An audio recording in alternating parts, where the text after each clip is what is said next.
Muy buenas tardes, bienvenidos a un nuevo que tenés que saberlo aquí por Conexión Abierta. Espero que esté bien la comunicación, si no deberé cambiar de equipo. Julia me dirá, acá la tengo conectada por WhatsApp, por supuesto, todas las herramientas a disposición para intentar estar en nuevo programa, una nueva emisión de este ciclo que lleva varios años de Conexión Abierta, se llama Tenés que saberlo. Sí, mi nombre es Hugo Machiavelli, junto a un equipo, Julita Sánchez en la operación técnica, Daniela Farini, Adrián Di Sanso conduciendo la nave de Conexión Abierta, Graciela Lupo, Limón y Lutsky en la producción comercial de este ciclo que va este año los lunes de 14 a 15. Un programa muy bueno tenemos hoy porque vamos a entrar a alguien que realmente tiene una larga trayectoria en los medios, Héctor Jacinto Gómez. Héctor escribió una novela que estoy leyendo ahora que se llama La agitación.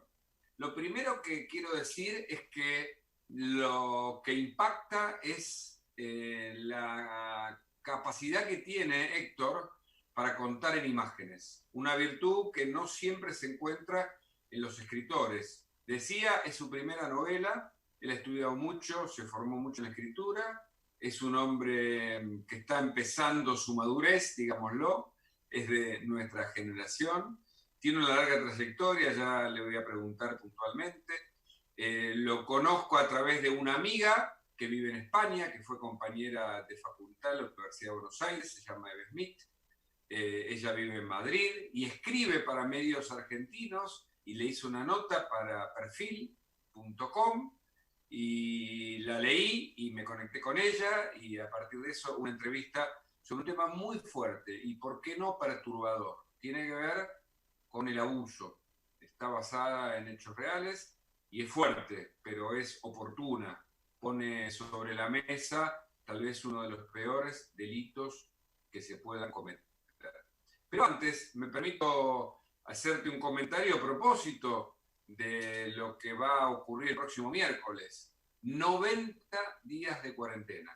Y promete seguir esta cuarentena, vos sabés que ya circula más que como una versión, como un hecho, la idea de que la cuarentena, estamos por Instagram Live, también, así que es una buena manera, como hace Majul allí en La Nación, en uno de los programas. Bueno, yo estoy en 3 programas, en los 3, por supuesto en La Cornisa, que tiene más de 20 años, en Mirá, que va de lunes a jueves a las 21, y conduciendo el especial junto a Agustina Girón en la participación de Javier Hermoso en la previa, en los domingos en la previa de La Cornisa, desde las 7 de la tarde. Y la verdad, Luis ha propuesto el Instagram Live como un modo de lograr mayor repercusión y está bueno. Todas las herramientas de la aplicación son útiles a la hora de poder acercarnos a vos. Y te decía, a propósito de la cuarentena, que se cumplen 90 días y probablemente se extienda todo julio y algunos dicen ya están hablando de agosto.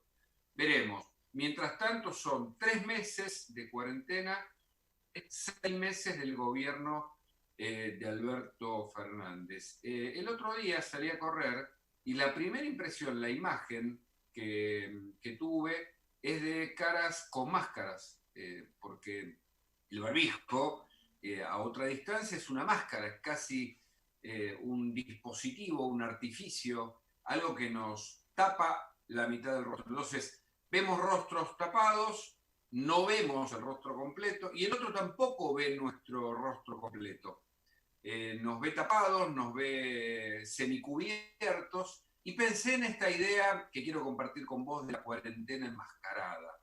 Una máscara que por un lado te permite ver algunas cuestiones que aparecen visibles. Por ejemplo, las cifras sanitarias hablan bien de la Argentina en términos de la aplicación de la cuarentena, entre otras medidas sanitarias. De hecho, la revista Times nos señaló como uno de los países con mejores datos a nivel de la aplicación de la cuarentena y, por supuesto, de enfrentarnos a esta pandemia interminable, que no tiene por ahora solución, por lo menos a nivel del mundo. Ustedes saben que en algunos lugares, en China ha vuelto de otro modo, pero ha vuelto, con lo cual se está retrocediendo. En la provincia de Buenos Aires también se intenta tal vez retroceder una fase, lo hizo el gobernador Capitanich en el Chaco a partir del alarmante crecimiento de contagiados.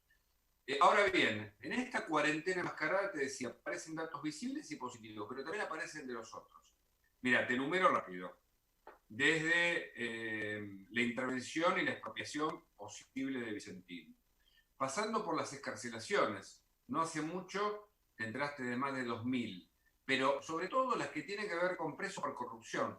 La semana pasada Jorge Chueco, el ex abogado de Lázaro Báez, el hombre que está siendo juzgado junto con sus hijos por lavado de dinero en la ruta del dinero K, fue excarcelado. ¿Sabés quiénes quedan detenidos en la causa de la ruta del dinero K? Solo Lázaro Báez y su hijo, uno de sus hijos, Martín Báez. El resto, las causas que duermen, porque vos recordás que hay un montón de causas con datos muy concretos que pasaron por distintas instancias, la ruta del dinero K, los sauces, OTESUR, bueno, por supuesto, memorándum con Irán, dólar futuro, ni que hablar de la causa Cuaderno de las Coimas, que no tenés novedad de que vayan en avance. Una posible reforma judicial, peligrosa, preocupante, ni que hablar de la economía. Hicimos un informe en la Cornisa ayer de las pymes que están cerrando, cómo esto va a afectar no solo a la fuente de trabajo, el aumento de la pobreza. Un informe de la UCA habla de un 50% en el día después, que no sabemos cuándo será, del final de la cuarentena. Y ahora, en el marco de tantas cuestiones que ocurren por debajo, es decir, detrás de esa máscara, de la cuarentena, esta semana nos enteramos y se cayó otra máscara de la intervención del Servicio Penitenciario Federal. A mí me llamaron desde el exterior, desde Radio Actualidad de Miami, la radio más escuchada, o la segunda, pero está en el podio de las radios más escuchadas. Cuando yo tuiteé y vieron eso, que se había intervenido el Servicio Penitenciario Federal, algo que pasó casi inadvertido o que no tuvo tanta repercusión, que tiene que ver con el sistema de cárceles federales, donde los delitos federales son ejecutados en prisiones. Bueno, uno obviamente no está de acuerdo con las prisiones en sí mismo, pero en un sistema en el que todos pertenecemos después de un contrato social establecido, evidentemente hay conductas que deben ser penalizadas. Bueno, la intervención del Servicio Penitenciario Federal y el allanamiento que se hizo a la cárcel de Seiza, buscando micrófonos ocultos al mejor estilo Super Agente 86, se completó con las declaraciones de la flamante interventora María Laura Garrigós. Mira, me acuerdo de memoria, igual las tengo acá anotadas, pero me acuerdo casi de memoria, algunas de las declaraciones, pero quiero leértelas para que tengas en cuenta textualmente lo que ella declaró, y la leí varias veces. Ella dijo: la pandemia demostró que hay formas de tener control que no son detenciones. Obviamente, esto lo sabemos. Y se pregunta ella en una entrevista que da: ¿qué es la prisión? Una forma de control. Puede haber controles electrónicos con tobillera o pulsera, incluso con celulares. Y después habla del panóptico, habla de Foucault, todas materias de primer año de cualquier facultad de ciencias sociales. Está claro que las instituciones que van desde la escuela hasta las cárceles, de un extremo a otro, moldean y buscan domesticarnos o sujetarnos, entre comillas, porque somos sujetos sociales, a un sistema social, a un cuerpo social al que pertenecemos. Está claro, pero no somos antisistemas. Es decir, no hay que ir a Rousseau para entender de que todos formamos parte de un sistema al que adherimos y en el que hay, reitero, hay virtudes, hay defectos, hay actitudes, hay derechos, hay obligaciones y hay penalidades. La persona que mata, y cuando te matan a un familiar que te llega de cerca, ¿qué debe estar libre?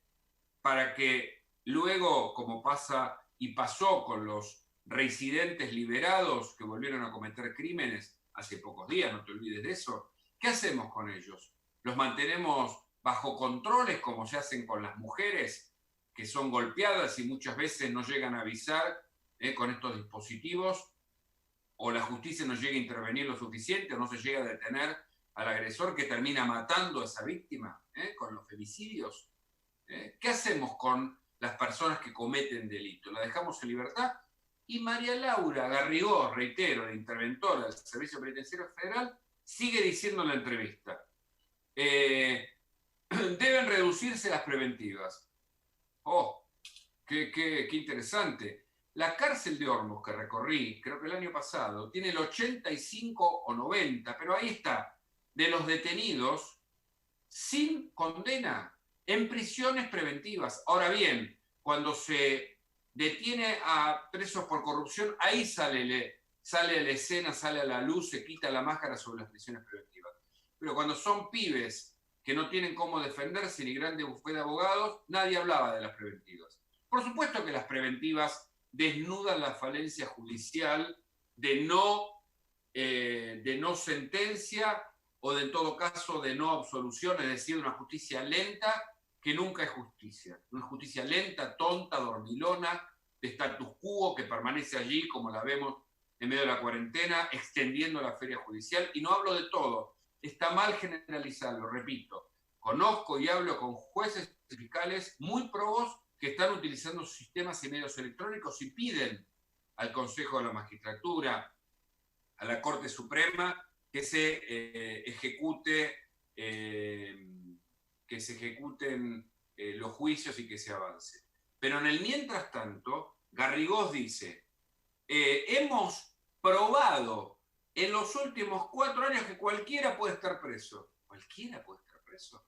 Personas que fueron denunciadas con elementos concretos por arrepentidos que se autoincriminaron para denunciar hechos de corrupción, fiscales que investigaron en instancias que pasaron por distintas revisiones, en varias, para detener a quienes son los autores de las injusticias más graves de la Argentina. Porque no te olvides que acá muchos se llenan la boca con la pobreza, pero ellos son ricos. Tienen un discurso, pour la galerie, tienen un relato, pero ellos viven de otra manera. Utilizan el pobrismo para justamente repetir, reiterar sus mecánicas de reproducción de poder. Y siempre hablamos de eso. Bueno, Garrigós dijo, hay que reducir las preventivas. Hemos probado que en los últimos 4 años cualquiera puede estar preso y tenemos que convencer a los jueces. La reforma que ella pretende impulsar, dice Garrigós, debe descentralizar el ejercicio del poder que permitió el lawfare, en donde también participaron los medios, de nuevo con el lawfare. O sea, está claro que hay una idea de dar vuelta a la cuestión. Ahora, hay que tener en cuenta que las intervenciones judiciales son medios de prueba. Atención, porque como ves en las películas, como pasa en los países más serios, cuando un juez interviene una comunicación telefónica es porque busca pruebas para una determinada investigación judicial. Y hay que tener en cuenta que desde las cárceles federales hablaron muchos de los detenidos para intentar afectar a través de una operación una de las causas más importantes, si no la más importante, de la historia de la corrupción judicial en la Argentina, las de los cuadernos de las coimas. Lo mismo pasó en el Lavallato de Brasil. ¿Sabés qué? Intentaron derrumbar esa causa que detuvo a muchos de los políticos que participaron de la corrupción, de un lado y de otro. Porque acá, atención, hay que investigar a todos. Yo no estoy hablando de unos y no de otros. Claramente el gobierno anterior puso énfasis en ser auxiliar de la justicia y se demostraron hechos de corrupción que todavía no son juzgados en juicios orales. Pero en el mientras tanto, reitero, en el mientras tanto, las intervenciones judiciales son medios de prueba. En el Lavallato buscaron hacer lo mismo, que los medios de prueba fueran invalidados para evitar justamente la condena sobre los hechos de corrupción. Y atención, habrá que estar atentos a qué se decide en el Servicio Penitenciario Federal ahora con estas nuevas ideas. No vaya a ser cosa que venga un festival de excarcelaciones o que armen otro batallón militante. Te recuerdo, esa agrupación de presos liderada por un hombre que llevaba la máscara del Hombre Araña. Bienvenido. Esto es Tenés que Saberlo. Pasaron ahora sí, 21 minutos de las 2 de la tarde. Seguimos haciendo Tenés que Saberlo por conexión abierta.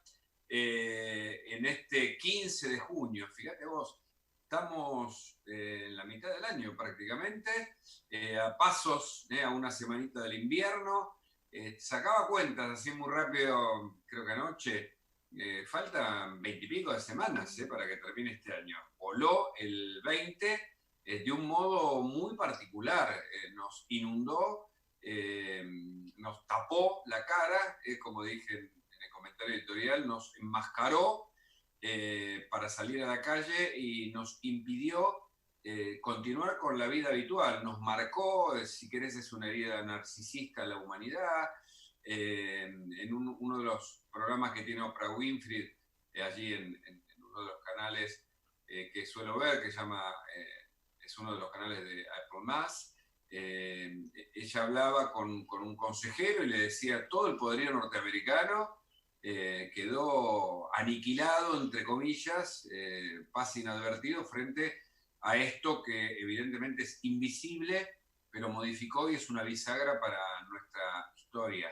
Ahora, hay un montón de hechos que antes quedaban inadvertidos. Ustedes saben que de algún modo los medios, las comunicaciones, las informaciones, los distintos soportes nos permiten, desde historias noveladas, saber más sobre delitos que también antes se ocultaban, por un montón de razones, incluso hasta culturales, y que se requiere de una valentía para poder expresarlas, y yo diría de una importancia a nivel social, como lo es la agitación.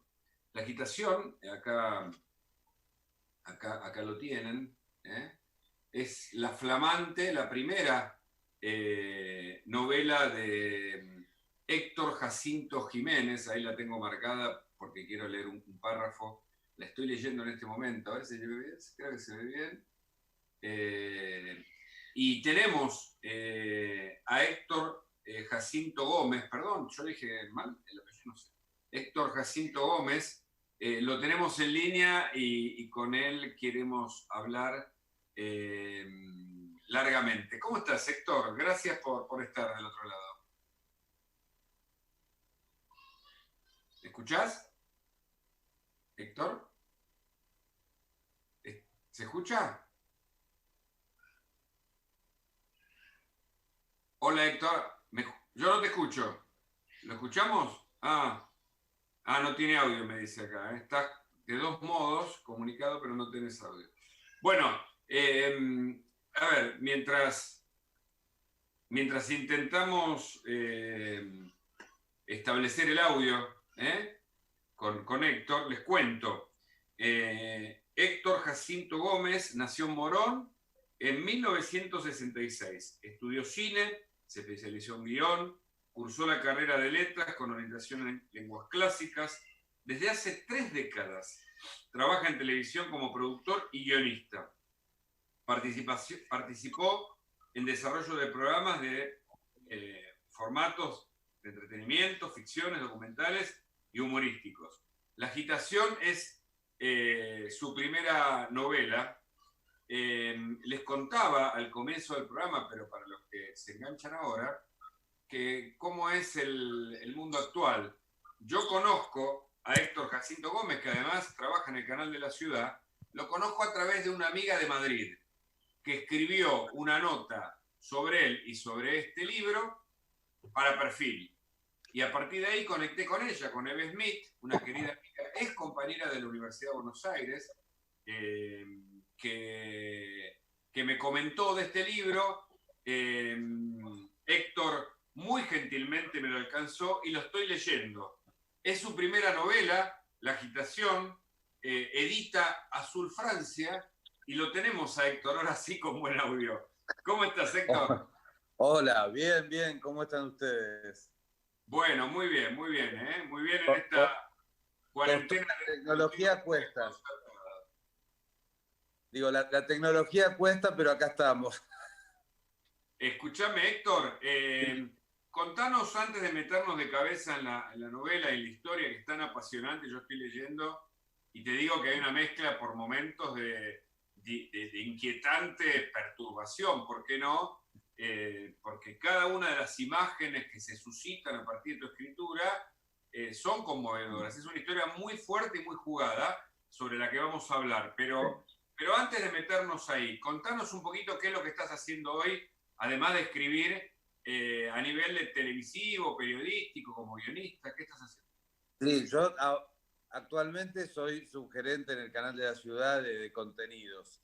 Ahí Uh-huh. estoy con toda la programación, que este año es terrible porque ha sido condicionada toda la programación por este tema de la pandemia y el coronavirus, que es tema excluyente, no se puede hablar de otra cosa. Ahora de a poco se va aflojando y van empezando a aparecer nuevos temas, pero durante los 2 primeros meses la programación de todos los canales, las 24 horas, era pandemia, cuarentena, contagios, saber lo que pasaba en Europa. Así que bueno, ahora supongo que a medida que se vaya liberando esto, también las programaciones se van a permitir hacer otro tipo de programas o contar otro tipo de cosas. Pero bueno, fue un año marcado por el tema coronavirus. Y yo empecé en televisión hace muchos años, yo tengo ahora 54, soy del 66.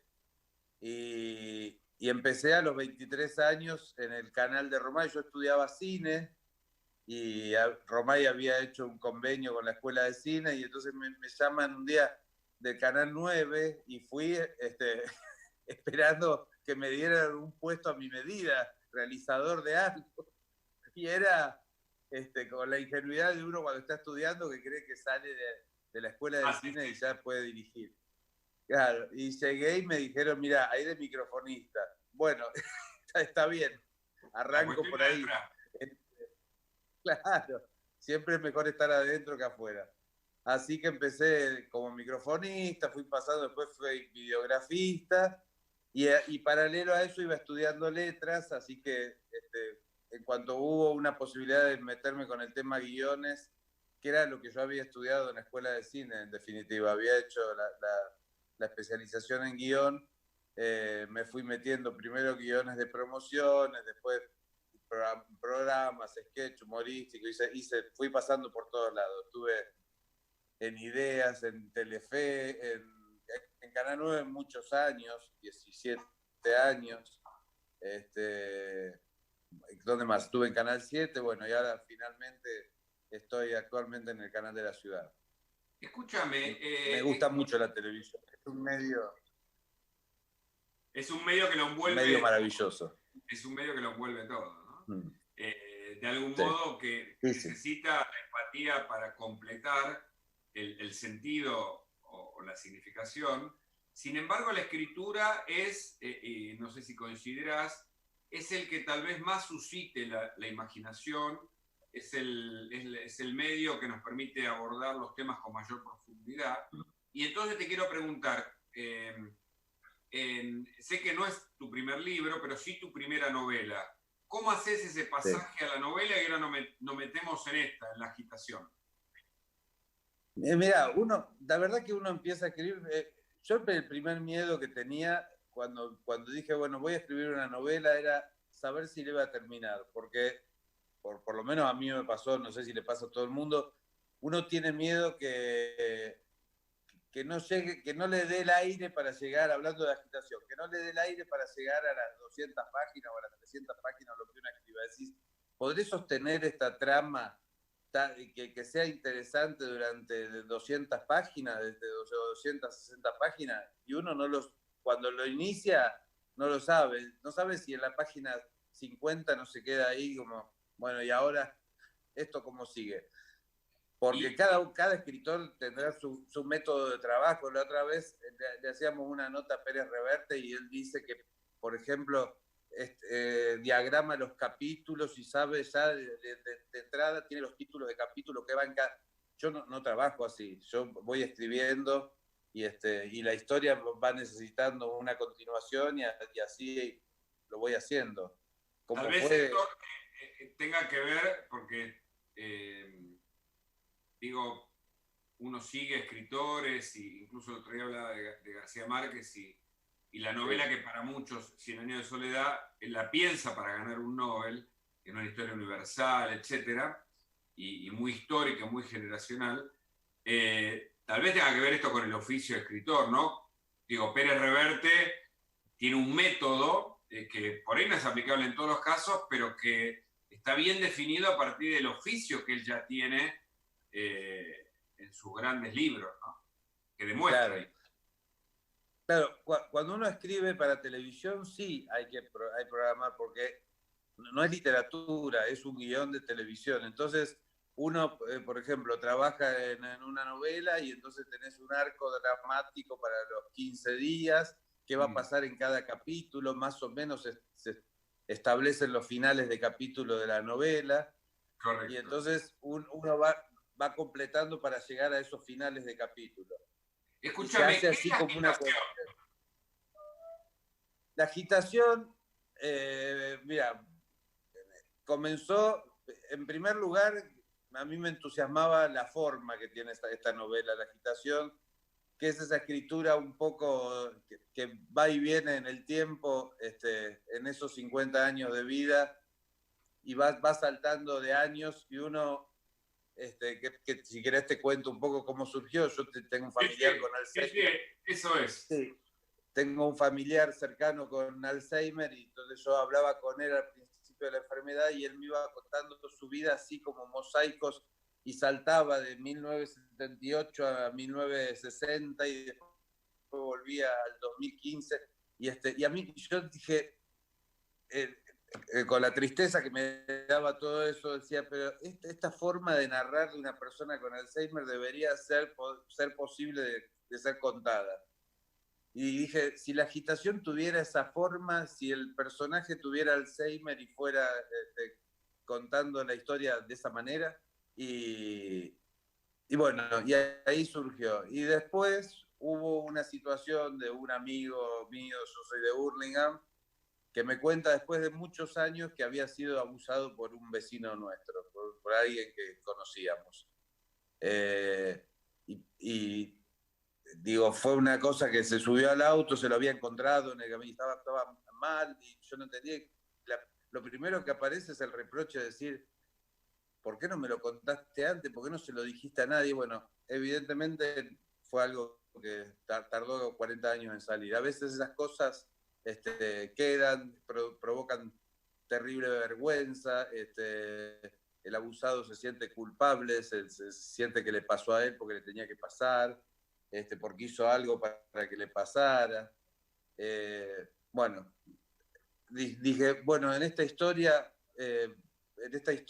mosaicos de la historia puede ser una historia de abuso, y me interesaba qué se aprende después de un abuso, porque aunque sea terrible lo que estoy diciendo, hay un aprendizaje. Digo, es algo que el abusado no se puede sacar más de encima. Hay una forma de vinculación que aprende a tener en sus relaciones sexuales, y creo que en la vida en general, pero más que nada se manifiesta en la cama. Esta forma de vincularse, esta cosa de sumisos y de amos, de dominio del poderoso y el débil, que bueno, que este personaje creo que en la agitación lo muestra claramente a lo largo de los años, ¿no? De qué es lo que aprendió de esos años iniciáticos de abuso, que son muchos. Así que más o menos ahí se formó la historia de la agitación, así surgió. ¿Cuántos años dura ese abuso y cuánto hay del hecho real en la novela y cuánto hay de la ficción que necesita justamente el género para articular e incluso despistar al lector del hecho puntual, ¿no? Sí, dura como, a ver, desde los 7 años hasta los 13, son 6 años. Lo que les pasa a los abusadores es que los chicos crecen y cambian de lugar y tienen otro poder, y cuando no pueden tener ese poder sobre un chico, deja de interesarles también a ellos. Al personaje de la novela le pasa lo mismo. en un momento el abusado le dice, hasta acá llegamos, y lo abusa de otras maneras, lo castiga de otras maneras, que Severano no era, pero ya no puede hacerlo sexualmente, digamos. Sí, yo creo que en realidad es muy difícil, la realidad no genera libros, creo que es así. Uno puede tener un punto de partida, la historia de este chico me dio como el punto de partida de la novela, hay cosas que son reales, como el nombre del abusador, que es Walter, que, pero digo, pero no es la historia, no es la historia de abuso tal cual sucedió en Hurlingham. Digo, de hecho, tiene un final completamente ficcionado. Digo, son puntos de partida. El escritor escucha una historia y eso le parece que puede generar una historia y lo toma. Pero en ningún momento me parece que sea bueno atarse a la realidad ni tratar de hacer una crónica de lo sucedido. Sí hubo charlas para que me contara esto que yo cuento después, su forma. Él coincidió en que Sí, vos, sí, sí, sí, sí, sí, tal cual. vos como guionista, bueno, por supuesto trabajás mucho en el universo de la ficción, tal vez te lo pregunta Sí, un periodista. Yo escribí 6 libros, pero ninguna novela, y el libro más reciente, que fue el año pasado, se llamó La confesión del contador, sobre el contador de los Quines, que se claro. llama Víctor Manzanares, y es un libro que ensaya. A mí me gusta mucho el ensayo, me gusta la crónica y la investigación. No pasé aún a la novela, es un desafío hacia el futuro, pero te quiero Sí. preguntar si en algún momento, con una historia tan fuerte, tan reveladora y tan impactante por la dimensión social de este tipo de hechos, que antes se ocultaban todavía mucho más, Sí, como pasa sí. en muchas cuestiones de orden sexual, si no te viste tentado a afianzarte más a la realidad, digamos, no sucumbiste de algún modo en varios momentos a la propia historia, a la crónica, al género de crónica. No, no, no, no. Yo quería hacer una novela y quería que fuera ficción. Y la verdad que a la hora de sentarse a escribir, eh, uno necesariamente tiene que recurrir a la ficción. La ficción es imposible, la realidad empobrece cualquier historia, me parece, excepto que, como vos decís, sea una crónica, que es un género, que tampoco es realista, y yo también creo que ahí hay algo de ficción y de un punto de vista que uno adopta para contar una historia, Sí, sí, pero este, que, que el habla más del narrador. Habla más del narrador, creo que la crónica también de lo que él observa, de lo que le pasa, es una observación del mundo. Eh, es muy difícil. Ahora estoy escribiendo una novela que sí es un caso real y es toda la novela, no es un disparador. Toda la novela sucedió en Luján y en un momento me costaba como arrancar y era porque yo quería que fuera fiel y en un momento dije, pero ¿por qué tiene que ser fiel a la realidad? ¿Quién me está obligando? ¿Por qué no puedo ficcionar tal parte? ¿Por qué no puedo inventar yo un personaje que haya estado aunque no estuvo? ¿Quién me va a negar que esto pasó o no pasó? Y además, si la literatura es eso, es el único texto que uno puede escribir y puede mentir y todos lo pagan y lo compran para leerlo. Digo, es el único texto que tiene la sociedad en el que uno puede iniciar diciendo yo asesiné a mi madre y todos lo compran y lo leen y saben que es ficción. Y hay una convención social que, bueno, todo lo que pasa en este libro nunca pasó, pero me gusta leerlo. Entonces, sí. Te quería preguntar, siempre digo que los que hacemos esto, los que escribimos o hablamos a través de los medios o Sí. comunicamos, es porque de algún modo decimos, estamos acá, tenemos algo para decir, queremos decir algo. Yo en Mm. cada uno de mis libros te podría decir, pero no viene al caso, qué es lo que de algún modo quise transmitir en cada una de esas obras. Te digo lo del contador. A mí me pareció más importante la dimensión del proceso del arrepentimiento en él, de alguien que participaba de hechos de corrupción, a alguien que se libera de esa carga aún autoincriminándose, porque me gusta mucho como periodista, y seguramente compartimos esto, lo que más me interesa a mí es la dimensión humana del asunto. Sí. Entonces, Sí. sobre ese libro, y también sobre los otros, pero reitero, no voy a abundar, estamos entrevistando, hablamos con Héctor Jacinto Gómez, a propósito de La Agitación, su última novela, para quienes están del otro lado, y obviamente quienes van a seguir esto en el canal de Conexión Abierta, tenés que saberlo, o también en mi propio canal de Hugo Machiavelli, pero te decía, uno quiere decir algo, quiere transmitir, quiere dar un mensaje. ¿Qué hiciste o qué querés decir con La Agitación? Si es posible que lo digas, ¿no? Sí, mira, yo no sé si lo tenía tan claro en el momento que empecé a escribir, y esto que te voy a decir surge a partir de la lectura, de una lectura posterior, pero digo, yo creo que conté a través de ese personaje del Polaquito, que es el protagonista, 4 años cuatro momentos de la historia gay reciente de la Argentina. Digo, está el momento de la dictadura, muy claro, con el abusador y con el chico, la imposibilidad de defenderse, y no se podía ir ni a la policía, ni a este chico se queda solo, está solo, como una metáfora, como estaban los gays en esa época que hacían cualquier cosa y los llevaban presos, y no había una institución que los cuidara. Después viene el destape y los 80 con el trabajo de este chico y los strippers y los boliches y la cosa que se abre.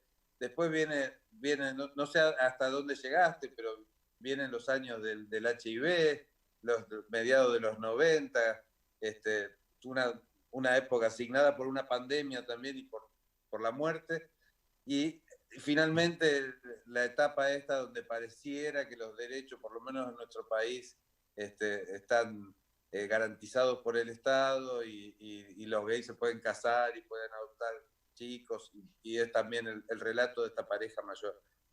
Pero de verdad esto creo que fue posterior. Yo en ningún momento dije, voy a escribir una historia que cuente. Se contó, quizá eso estaba en mi cabeza y yo no lo vi así. A posteriori te digo, bueno, sí, creo que están bien marcadas las 4 épocas de los 70 hasta acá, que es más o menos el sinónimo de lo que fue pasando, y el trabajo de conseguir derechos civiles para la gente LGBT. La dimensión social, no sé si está bien dicho, tabú, obviamente tengo claro que es delito, sigo ese tipo de cuestiones a nivel periodístico, hablo con fiscales, con jueces, con especialistas, todos coinciden en que la idea de enfermedad es una idea ya superada, el abusador es un delincuente, sí. No hay manera de explicarlo de otro modo. De hecho, vemos un montón de series. Ahora mismo estoy viendo una que recomiendo, se llama Sorjonen, finlandesa. Gran parte de lo que pasa en un lugar muy distinto al nuestro, en todo sentido, porque siempre frío, tiene que ver con delitos sexuales. Vemos en la Argentina cada vez más hechos de pedofilia, ni que hablar del pediatra condenado Russo, Ricardo Russo, y tantos otros hechos. ¿Crees que hay también un aporte para desnudar para alguien que en este caso cuenta, aunque vos lo novelás, cuenta su caso, pero que puede servirle a otros para producir algún tipo de identificación, para que se animen a contar, a denunciar? Sí, ¿qué ves? Yo creo que sí. Yo creo que sí, y de hecho me ha sucedido, me ha contactado gente a través de Facebook, y me ha contado, yo tengo una historia parecida, digo, es mucho más común de lo que uno cree. Gente heterosexual, gente gay, gente trans, todos han pasado, no es ningún condicionamiento del objeto de deseo, pero entre toda la gente han tenido historias de abuso. Bueno, las nenas ni hablar, es terrible. Yo mientras escribía me acordaba que una novela que yo leí en la adolescencia que me encantó, Lolita, no sé si, de Nabokov. Y que además y que, ahora terminá y te digo algo. Sí.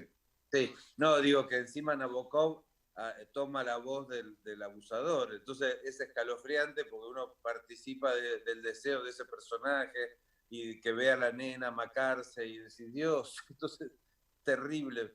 Pero también entiendo que son convenciones sociales, digo, hubo civilizaciones donde lo que hoy llamamos pedofilia estaba aceptado, digo, los griegos enseñaban los mayores a los efebos cómo relacionarse sexualmente, digo, era como una especie de entrenamiento, y en ese momento de la historia eso no se veía como, bueno, también los griegos tenían esclavitud, tenían otras cosas que en nuestra sociedad no existen, pero No, hay una convención social donde hoy nos horrorizamos, pero hubo otras sociedades donde no, otras civilizaciones donde eso estaba bien visto y estaba aceptado y era parte del aprendizaje de vivir. Terrible, pero bueno. dos cuestiones, ¿no? Por un lado, dice Harari, que hablando del Homo sapiens, ¿no? En el libro de Sapiens a Dios, eso creo que se llama así, que el Homo sapiens va evolucionando y lo que antes era un animal, digamos, o un hombre todavía sin el desarrollo que hoy tenemos, tenían relaciones grupales, incluso para que ese hijo fuera hijo de un grupo. Ahora se supone que hay un desarrollo en nuestra sociedad, entre comillas, con cierta evolución que nos permite mejorar las condiciones, saber más, saber lo que está bien. Claro. Por eso yo al principio hablaba del contrato de Rousseau. Todos sabemos, hablando de lo que está pasando a nivel político, que la cárcel está mal, pero que también la escuela nos domestica. Ahora, ¿qué hacemos? ¿Tiramos las dos a la basura? No, porque hoy no tenemos instituciones que puedan mejorar eso, con lo cual también pasa lo mismo cuando quieren prohibir el libro de Nabokov, ¿viste? Es decir, creo que una de las cadenas sacó del aire algunas series o algunos materiales porque suponen machismo. ¿Y qué hacemos con la historia? Entonces, contamos aquello que nos queda cómodo y eliminamos lo demás de algún modo. Sí, es un horror, Claro, tu novela que tiende a poner sobre la mesa un tema que puede resultar hasta perturbador. ¿Qué hacemos? ¿Lo sacamos? No. Eso es justamente lo que se quiere hacer, la prohibición, digamos, es lo que justamente nos puede hacer retroceder a momentos mucho más primitivos, con lo cual, no sé si coincidís, pero lo que hoy se llama, o lo que hoy es punitivo, que en otro momento no lo era, es porque sabemos los daños que eso ocasiona. Y está comprobado concretamente, digamos, y ahí no hay dudas, que el abuso sexual, sobre todo en una época en la que vos contás la novela, genera daños, como pasa también, y te lo dice alguien que escribió sobre el tema, con el adoptado a quien no le cuentan que es adoptado y empieza a comportarse de algún modo, y después se entiende cuando le cuentan que lo que no sabía en el lenguaje lo vivía inconscientemente. Entonces, todo lo que es oculto se tapa es dañoso. Entonces, yo creo que vamos hacia una sociedad más transparente. Libros como La Agitación, hablamos con Héctor Jacinto Gómez de su última novela, Acá la ven.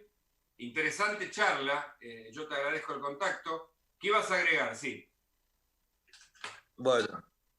No, gracias. Digo, qué sé yo, que también lo que hay ahí en La Agitación es una idea que uno plasma en el papel la idea que uno tiene de la literatura. Y me parece que hoy por hoy, en este paradigma donde hay tanta ficción en series y tanta ficción en películas y podcast y audiovisual y la gente consume mucha ficción porque pareciera que nos gusta lo basado en hechos reales, pero a la vez consumimos series y consumimos todo. Digo, hoy por hoy la literatura debería ser como un mazazo en la cabeza. Decir, bueno, lo que me cuenta este libro no me lo pueden contar de otra manera. Solo me lo pueden contar en palabras. Más allá de que en algún momento eso se pueda transformar en una serie o en una película, pero digo, la literatura tiene que decir, guau, lo que me cuenta esto, digo, pasa y la distancia es kilométrica, pero digo, como Nabokov cuenta Lolita, no hubo forma de que ninguna película, de ninguna serie haya podido, digo, entrar en la voz de ese Humbert, de ese abusador, solo lo puede hacer la literatura. Eso es lo que yo creo cuando escribo. Digo, bueno, esto así solo se puede contar en papel. Después podemos tomar la anécdota y pasarlo a otro, a un radioteatro, si queremos, pero como está contado acá, solo se puede contar en papel. La película Lolita no cuenta lo mismo que cuenta el libro, por más que intenta recrearlo. Ahora, tu libro arranca en Colonia Tabaré en 1979 y en un momento vuelve, en la agitación, vuelve a Colonia Tabaré en 1983 y arranca 7 párrafos. Faltaba poco para que cumpliera 13, cuando pude escapar de Colonia Tabaré. No sé si no tiene el acento, con lo cual es Tabaré, me parece. Gracias a que sí, Tabaré. Había inaugurado la autopista. Tardé 2 días en llegar, dice el protagonista, a Buenos Aires. Lo único que llevaba encima era la mochila con los útiles de la escuela y un poco de dinero que alcanzaban para comer durante una semana. Si bien lo había pensado muchas veces, jamás me imaginé cuándo ni cómo tomaría el valor suficiente para escaparme. Me daba mucho miedo que me atrapara. Sabía que era cruel y vengativo y que no perdonaría la traición. Pero aquel día, al salir de la escuela, tuve la oportunidad y no lo pensé ni un instante. Hay en la agitación momentos, por la lectura que hice, momentos muy intensos y hasta te diría, de esa agitación que vos contás muy bien con el título. Y hay otros momentos de escape, ¿no? Hay momentos de huida. ¿Cómo fuiste trabajando ambas situaciones? Porque hay etapas del libro en donde uno queda inmerso en detalles que son muy fuertes incluso. Y hay momentos de alivio. ¿Lo fuiste trabajando el género de ese modo, dando un poco de oxígeno para que el lector pueda respirar y después meterte de nuevo en ese thriller?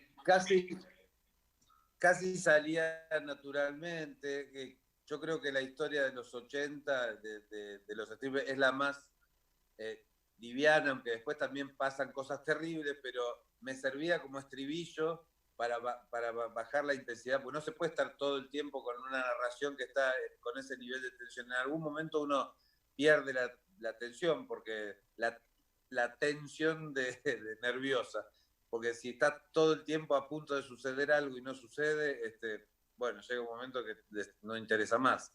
Entonces, porque había elegido otros, pero realmente eran muy, muy de la agitación.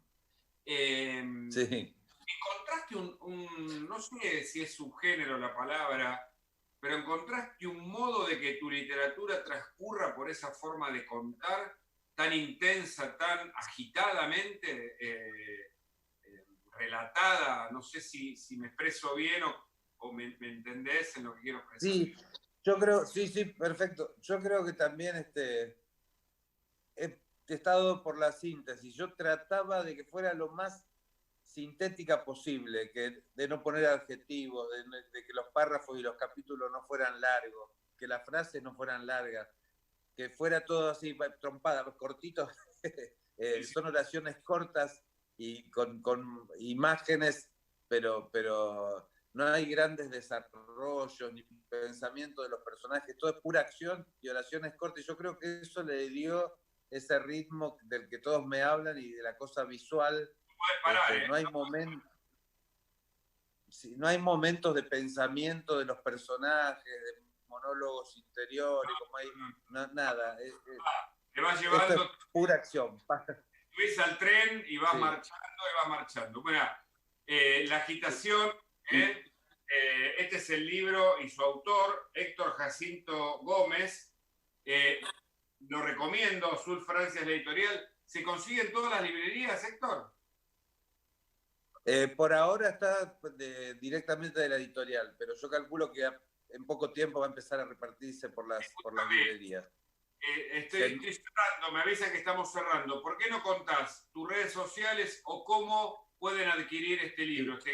Sí, entrando a la página de Azul Francia, ahí ponen a busquen Azul Francia en el Google y les aparece la página y la forma de comprar el libro. Pero si no, a mí me ubican o en Facebook, Héctor Jacinto Gómez, o en Twitter en Instagram como @Héctor Jacinto Go, como Reiteralo go. vamos. Héctor Así Jacinto, que ahí me Héctor. pueden encontrar. Perfecto, Héctor. Te agradezco mucho. Bueno. Te mando un gran abrazo. Voy a seguir leyéndolo, después te haré una devolución y seguimos. Perfecto. Gracias.